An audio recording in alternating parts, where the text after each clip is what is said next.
Good morning, everyone, and welcome to a very hot and very smoky episode of MC Commute. And today we are going to be ripping it up on the 2020 Indian FTR 1200S, one of my favorite motorcycles on the market. And to make it better, it comes in that Race Replica paint job. So we got a lot to talk about. Why don't we hit the road? All right, guys, the 2020 Indian FTR 1200S. I wasn't lying when I said this is one of my favorite motorcycles on the market. I mean, seriously, just look at heavily inspired from Indian's flat track racing heritage and the FTR 750 that has dominated the American flat track scene for so long. You got the look, the tank, the flat track styling. You have this big 1203cc V-twin power plant.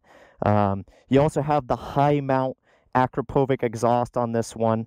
And something I truly love about this bike is the Dunlop DT3R rubber that is obviously inspired by the dirt track scene as well. Now, special to this motorcycle is that it is outfitted with a whole variety of parts that's been designed in collaboration with Indian by Roland Sands Designs.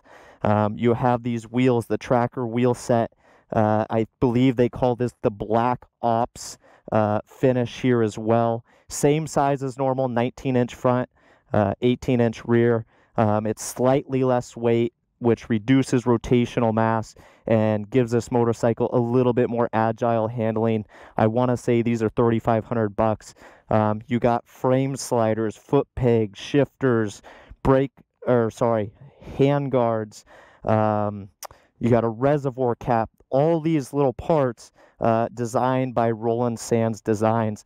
Something very unique to the Indian FTR 1200S is they've given it a lot of factory options, these parts being so offered by Indian itself. So what do you think, guys? Why don't we hit the road? Let's fire this bad boy up, the 2020 Indian FTR 1200S. Yes. Nice throaty pitch to that exhaust note. You know, I have to comment, this motorcycle, it honestly has poor fueling. Let's turn that bad boy off.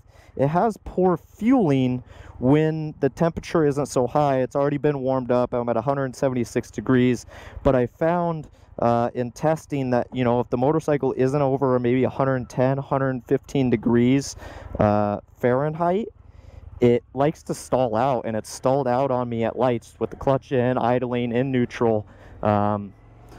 Just something that I found with this bike. So let's get this bad boy going. 1203 cc's of fury. Now let's wait for this Tacoma. The last time we ran it on our in-house dyno, that 1203 cc power plant made 112 horsepower and 80 foot-pounds of torque. And man, it's a lively motorcycle once you get it out on the road. I can't wait to open it up. It's a bike that it honestly feels like it makes more power, and the way it develops it feels that it makes more than 112 horsepower. You know, it throws you back in the seat and really just comes to life in the mid-range, and has a ton of character, an absolute ton of character. And I'll show you what I mean here in a minute when we find some open road.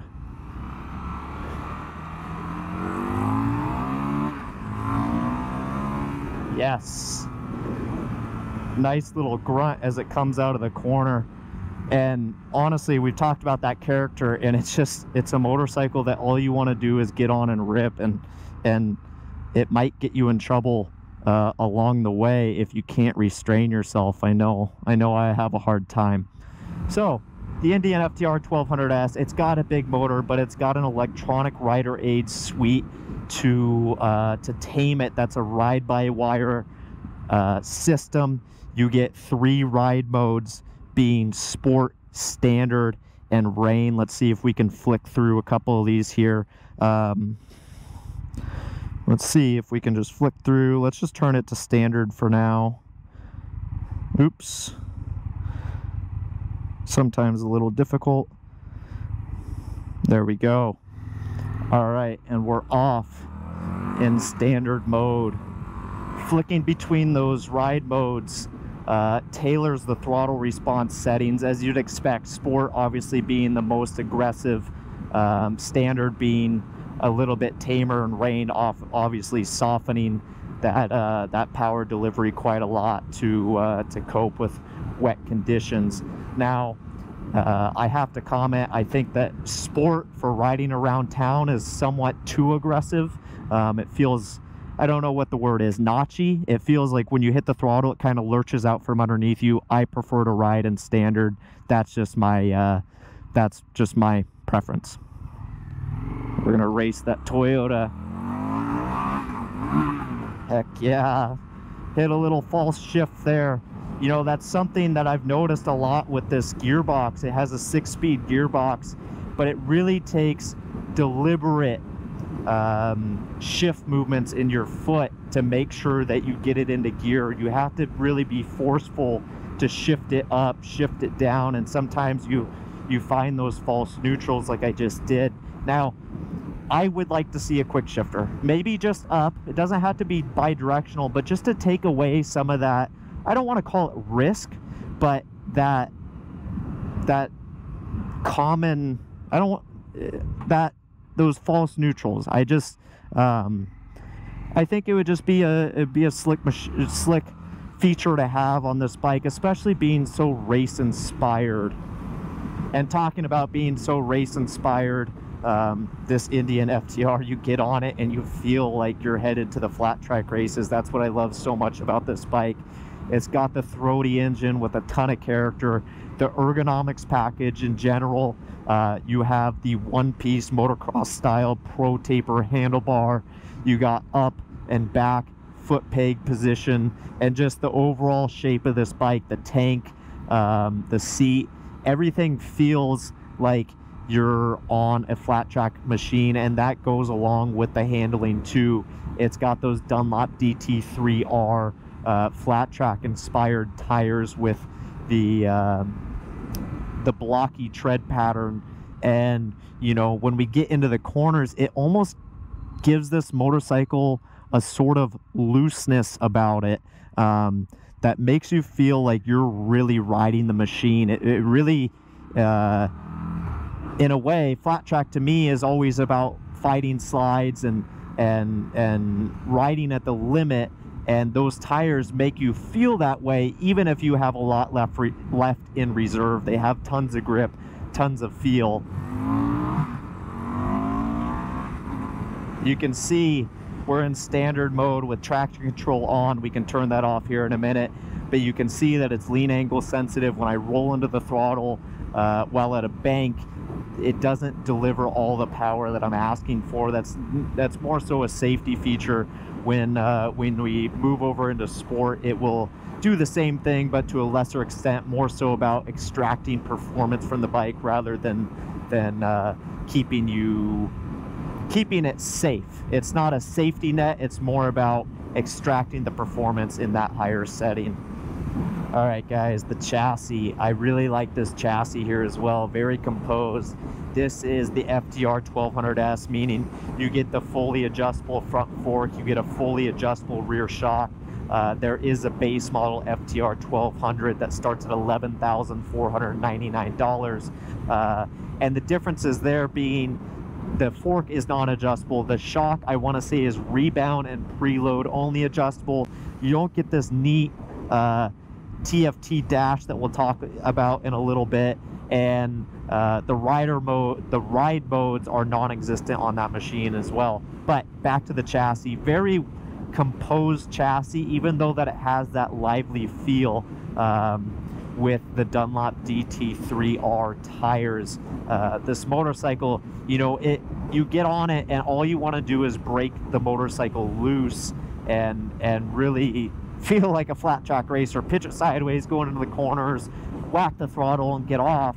But the more composed that you can be on this machine, and be precise with your inputs and really just ride the bike, the better this motorcycle reacts. It's more so of a flow motorcycle, and using your riding to take advantage of that is really beneficial, even if the character of this bike just kind of lures you in to you know, get rowdy with it, be a little bit of a hooligan. And going back to that race bike feel, you know, it has, like we talked about, it has the adjustable suspension. I think the Indian did a very good job with baseline settings. It has a race bike feel that I've talked about in the past. You know, when I get on my race bike, it has a feel that, you know, you feel every little imperfection in the asphalt. It's not like a magic carpet like ride, or a sofa, you know, going down the road. You feel all these little imperfections, but it doesn't necessarily upset the chassis. The chassis stays in line, and you feel everything happening underneath you. And that, to me, is a confidence-inspiring ride. You know, like if we were out in the canyons, or even if you wanted to take this motorcycle to the racetrack, that's a feel that I would be looking for. All right, guys, we're gonna pull on the brake lever here in just one moment, and we'll have to talk about the brakes. The Brembo calipers up front, and they have plenty of stopping power. The thing is, you know, as much as I love these Dunlop DT3R tires, the tread pattern doesn't offer a lot of grip when braking. You know, I've had this out at our performance testing facility, and, you know, on average, we see motorcycles braking about 130 feet. This motorcycle is about 143 feet, if I'm remembering correctly. Now, the reason for that being, like I said, they have plenty of stopping power, but the tread pattern of this tire doesn't allow you to take full advantage. You feel like with ABS off, you're either constantly fighting the lever to fight lockup, or you have the ABS on and the ABS is constantly pulsing in your fingers. So you kind of just fight it a little bit. That said, you put a different tire on it, and you would likely have better stopping performance. Lots of heat buildup. I think that probably has a lot to do with the high mount Acropovic exhaust that's fitted to this bike as an accessory, because I don't remember that on the... All right, there you go. Good shift engagement. I don't remember all that heat buildup on the standard FTR 1200 or FTR 1200S. It is a big engine sitting underneath you, and on a hot day like today, you're probably going to struggle with that sensation regardless, but that exhaust doesn't quite help. All right, we're off. Not the best clutch feel from this bike either. You know, sometimes I struggle to understand the clutch point as I'm accelerating away, and it just gets a little lurchy sometimes. And that said, I don't necessarily like rolling around in second gear off stoplights like sometimes on other bikes that I do. This bike, because of that clutch feel, I like to just leave it in first and get off the light. All right, guys, we're gonna put this thing in track mode now. Track mode allows you to turn off the ABS and the TC, which, in my opinion, on this motorcycle you have to do. It just opens up a whole new character to this bike. We're gonna take off. Let's let this thing loose. Yes. It's really hard not to do that, guys. Like I know I'm riding a little rowdy when I do that, but man, this motorcycle just kind of, like I said, lures you in and makes you want to do that. So much fun. It has so much character, and that's really the reason why it's one of my favorite bikes.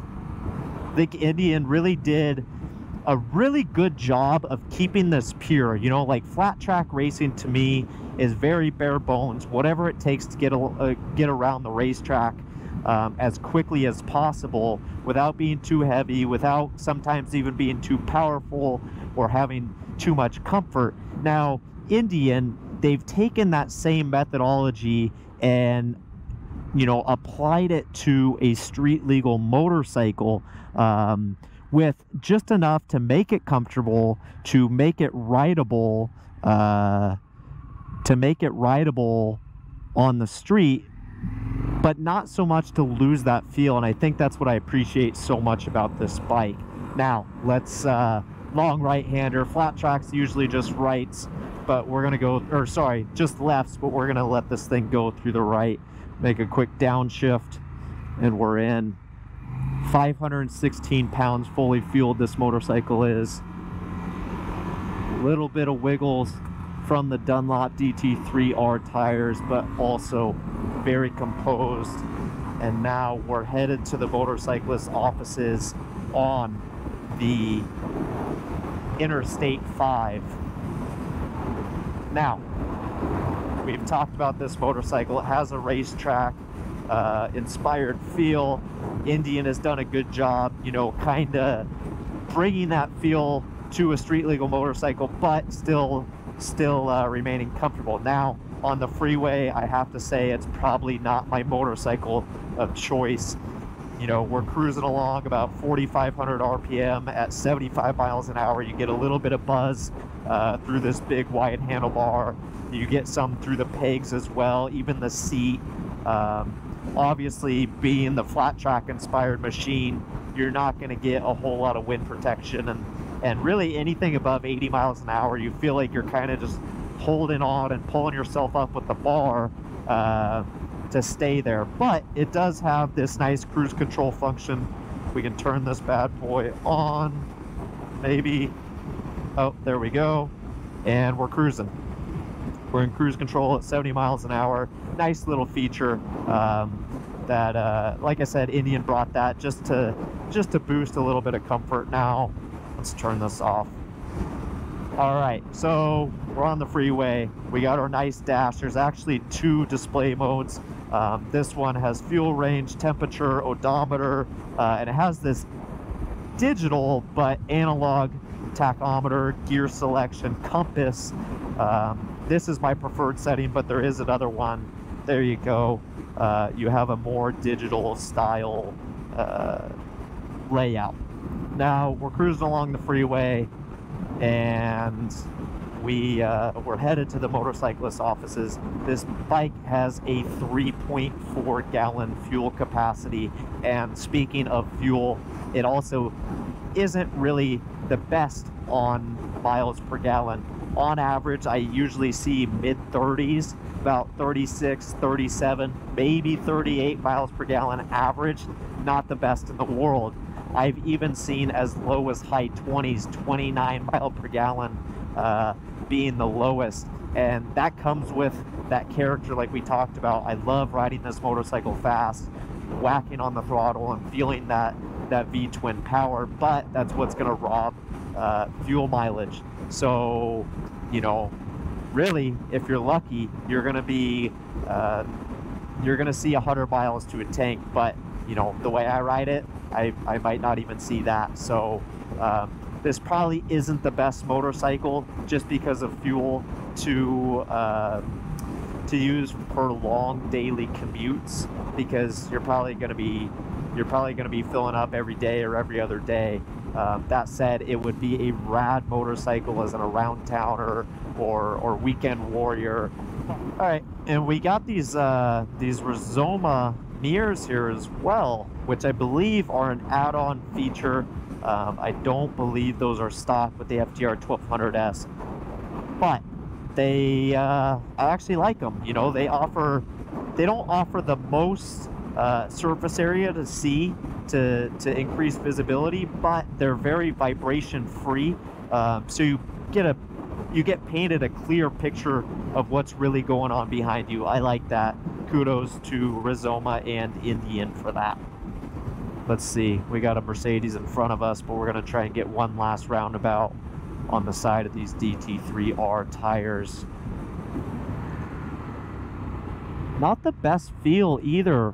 Not the best feel from these Brembo brakes. Like I said, they offer a lot of power, but it's sometimes hard to understand what's really happening at the caliper and how much brake pressure is being applied. That said, you could probably change a brake pad and get a little bit more feel from that as well.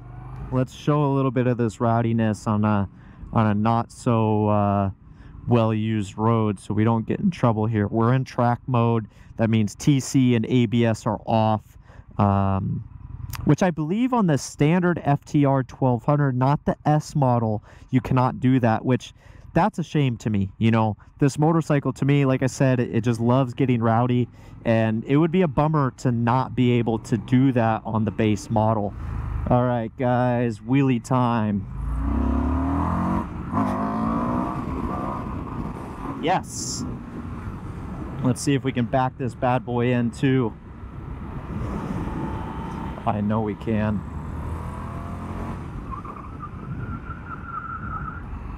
Yes. Painting nice little darkies on the way to the office. Usually I like using clutch just to pop wheelies up, and I feel like I have more control. On the Indian with the DT3R tires, it spins. You probably saw my marks there on the ground from test riding this bike earlier as I was, you know, I like doing wheelies and I was trying to do wheelies, but you hit the clutch and the rear tire just spins. Anyways, just a little note for you FTR 1200 riders. No clutch. All right, guys, that's our MC Commute aboard the 2020 Indian FTR 1200S. Man, I love this motorcycle. I really enjoy riding this bike. I love it. I love it. But I want to say that it's slightly, I don't want to call it a short-term love, but it's not an everlasting love. This isn't a motorcycle I would love to have as my only motorcycle. I see this, as we talked about, as a weekend warrior bike, as a play bike. It's hot. It has vibrations. It's kind of just rowdy and not the most comfortable bike in the world to have as your only bike. That said, if you're going short distances or you just want to carve it up for a day, I think this motorcycle would be a really good option. Dunlop DT3R tires, I love them. I really do love them. That said, I think that if you were going to go to the canyons or go to the racetrack, I'd probably pick something else just for a little bit more feel and consistency. Overall, though, this motorcycle is a ripper, and I love it. The whole, what Indian has done here with the flat track inspiration from the FTR 750 race bike, I think they've honestly just crushed it. So anyway, guys, unbelievable motorcycle. I really enjoyed my time on it, and I hope you guys enjoyed this MC Commute as well. Now, if you like this video, be sure to give us a like, comment, we want to hear from you, and subscribe to the Motorcyclist YouTube channel, as we'll be delivering more MC Commutes and more videos to you guys. And that's it for our MC Commute on this Indian FTR 1200S.